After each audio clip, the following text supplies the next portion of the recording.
This is week 13, chapter 12 on metropolitan government. The first thing that we need to do is to talk about what is metropolitan government. And I have a diagram here. It basically deals with the ways of overcoming the decentralization of local government.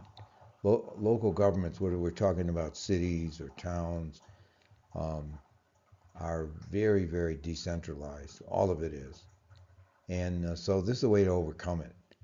And the first type of thing you see here on the left, these are from least amount of change to the status quo to most change in the status quo. So the first one is annexation. And that's where a city takes some of the unincorporated area outside its jurisdiction and makes it part of the city. Usually the way that's done is there has to be a vote on the part of the voters.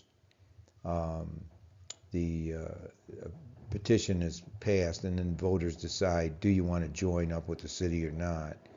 And then the city council in the existing city has to say, yes, they want to annex the outside area. And then it becomes part of the city. Most of the big cities in the United States have grown up that way. The second type is voluntary cooperation. And here's something like COGS that we'll talk about later. And what that is councils of government where organizations and individual officials from different cities or counties get together and discuss their own problems. And sometimes they cooperate with each other. Like, for example, whenever there's expenses that a city could share that are very, very expensive items like dispatch systems for the police or something like the ambulance system or buying a new fire truck. Those kind of things are very, very expensive. So what they want to do is try to unite together and have one group service more than one government. Another technique, and this is where you really start in with forms of government, would be metropolitan special districts, and that's the most common type that you find. And then beyond that, there's metro federation and city-county consolidation. That would be the most extreme form where the city and county come together and form one government. Metropolitan federation is you take the metropolitan area with a big city and you have basically a federation is formed, much like the relationship between the national government and the states, where nobody really loses out in terms of maintaining its power, but they have an opportunity to deal with metropolitan problems.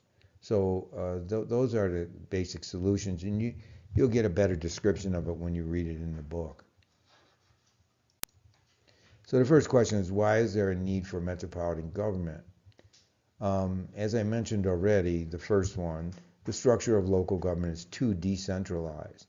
You have these very small, keep in mind you have like very small areas that are governed by different cities, especially in suburban areas. Like, for example, you have around Joliet, you have Lockport and Romeoville and places like that. And when you have a separate jurisdiction, a city like Romeoville, then what Romeoville is saying to its public is, we're going to provide you with all the different services. And that's fine to some degree. They have their own police and their own fire department and their own library and schools and so on. But when you run into metropolitan problems like increases in gangs and crime, air pollution, water pollution, stuff like that, an individual jurisdiction like small area like Romeoville could not handle the problem.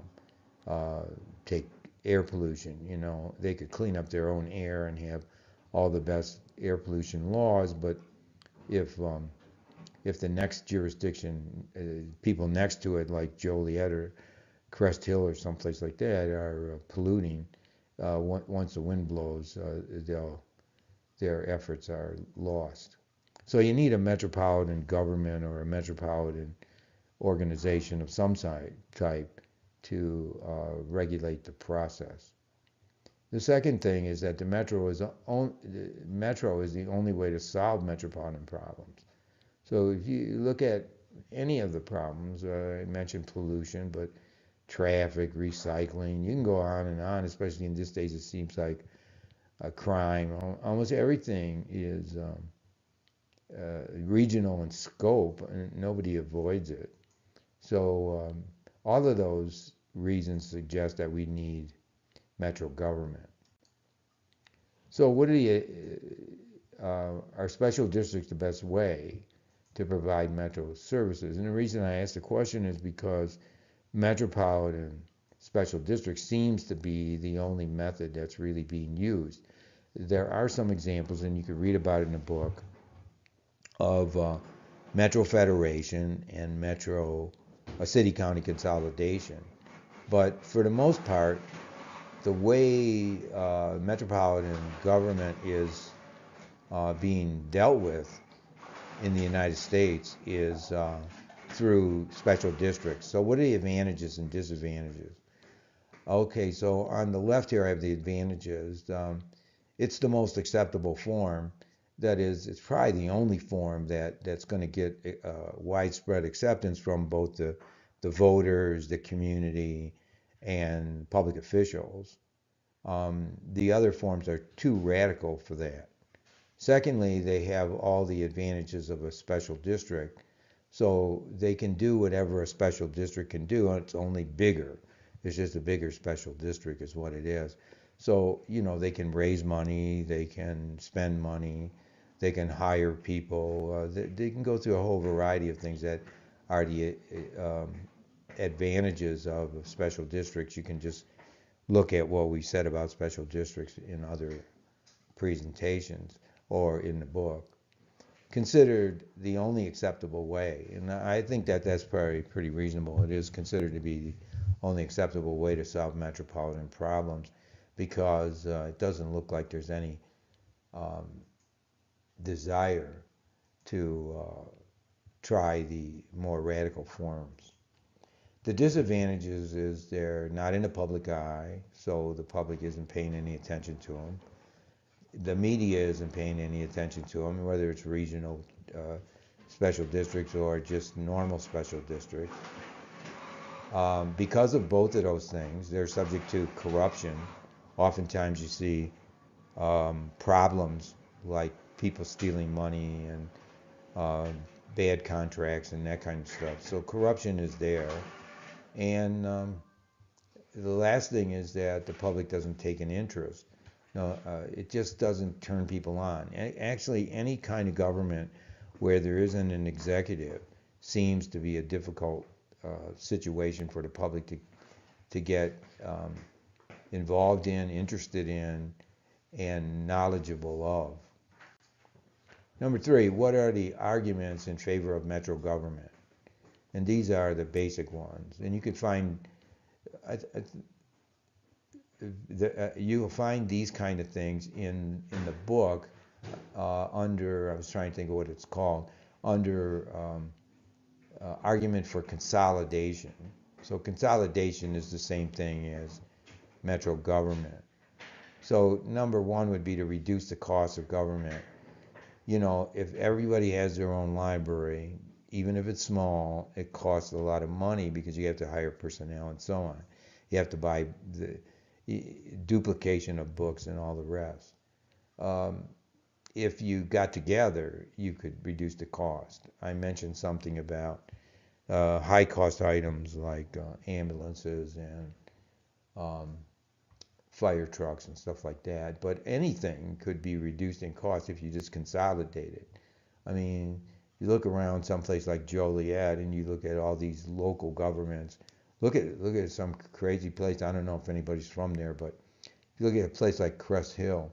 Crest Hill is in the middle of Joliet. I've almost never seen a suburb like that, where it's like sort of like an island, and then on all sides of it is Joliet. So it's a pretty goofy setup, and it makes no logical sense. I mean, I'm sure it has historical sense, but it doesn't make sense. So if they were to consolidate Crest Hill and Joliet together, or Crest Hill and Romeoville and Joliet and so on, you could save money. Equity in the tax burden. One of the difficulties, especially in this day and age, with little help from the national government or the states, that people who live in an area that need services have an unfair tax burden. And the more people you can bring in, the more you can spread that burden about. And, like I mentioned with the Regional Transportation Authority in Chicago. The third thing is a focus on responsibility.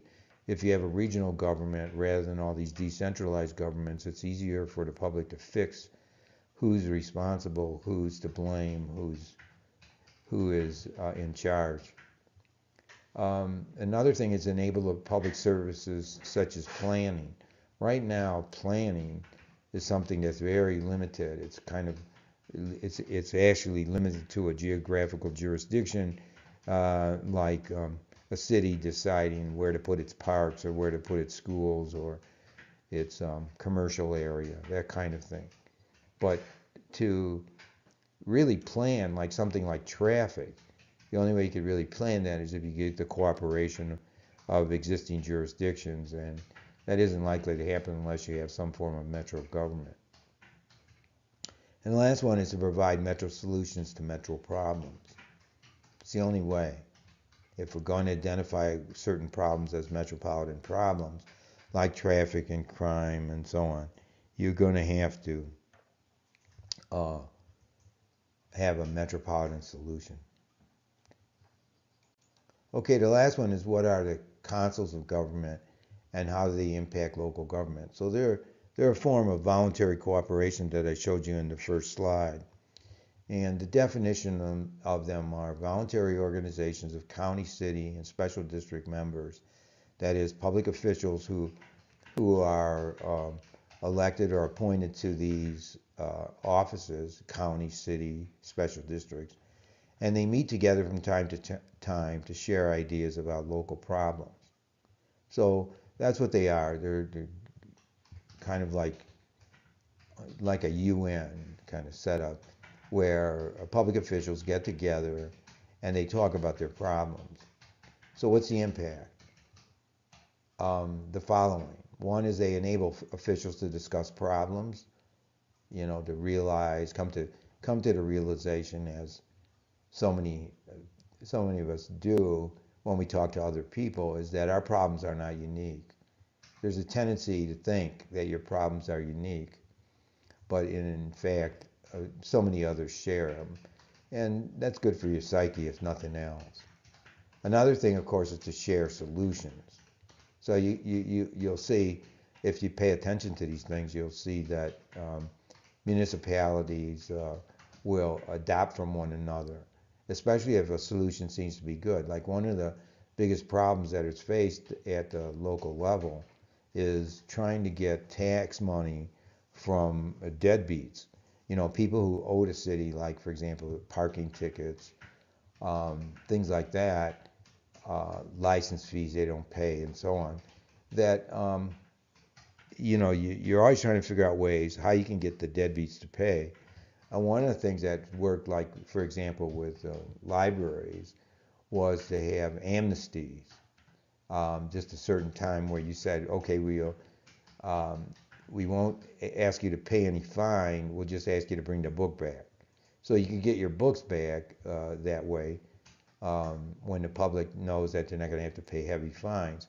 And so you see that solution tried and successfully tried at a certain level, and then everybody else is doing it. So that helps to share solutions. The source of ideas for solving metropolitan problems too. Like, for example, one of the things that becomes a big problem for waste disposal is plastic. Plastic seems to last forever. Not on the devices we have, because it cracks and breaks and all the rest, but it doesn't, it isn't biodegradable. That is, doesn't go in the ground and turn back to dirt like we will when we die. So what happens is people then start taking a negative view about plastic, which rightfully so, and so they start doing things like banning plastic bags. And so you don't have plastic bags in a lot of places because it messes up the landfills and messes up the biodegradable stuff if it's packed in plastic and all of that kind of thing. And we did that here in Santa Fe. We uh, we banned plastic bags, and now we have paper bags. I'm not sure that paper bags are any better of a solution, but what happens is if you charge people for the paper bags, and in essence, what you're hoping that they'll do is they'll bring their own bags, cloth bags, when they go shopping. And there seems to be a tendency for people to do that. Um, there's still a lot of people just when you go to a store, especially grocery store, you tend to see people still um, using the paper bags or paying for the paper bags. I think it's like 3 cents a bag or something. It's not very expensive. But anyway, it does seem to help. I don't think there would be as many people with cloth bags, recycling kind of setup than if we didn't have that ban on plastic. Another thing is COGS are used for regional planning. So when public officials of different counties can get together, it can be beneficial in terms of trying to work out some kind of planning system, notifying each other. So for example, if you had like county sheriffs all getting together, they could talk about how they could maybe chase criminals that move from one jurisdiction to another, and that would maybe result in some kind of voluntary cooperation so that they are notifying each other one way or another. Or maybe a computerized system that easily sends information about whoever they're looking for from one county to the next. And then the last thing is sometimes results in local cooperation. I think a lot of times it results in local cooperation because everybody's trying to figure out ways to save money these days, and cooperation is one way to do it. Okay, I think that's enough for this particular session.